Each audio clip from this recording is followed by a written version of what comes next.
આસાનીથી ઘરે આપણે પફ પેટીસ કઈ રીતે બનાવી શકીએ એની ફૂલ રેસીપી મારા ચેનલ પર છે।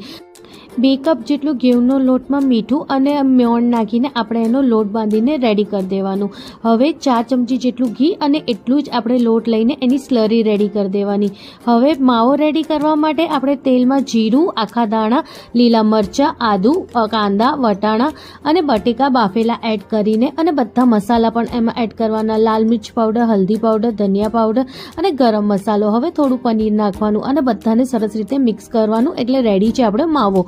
હવે જે આપણે રોટલીનો લોટ બાંધ્યો હતો એના આપણે નાના નાના લુવા કરીને પતલી પતલી રોટલીઓ વણી દેવાની। હવે એક એક રોટલી લઈને એની ઉપર સ્લરી લગાવવાની, થોડું લોટ ભભરાવાનું અને આવી રીતે આપણે 7 રોટલીને આવી રીતે ભેગી કરીને આવી રીતે ચોરસ શેપ આપી દેવાનું અને એક નાનું ચોરસ શેપ લઈને આવી રીતે આપણે પેક કરી દેવાનું પફની સ્ટાઇલમાં અને ધીમા તાપે એને ફ્રાય કરવાનું, તેથી બધા પણ છૂટા થાય।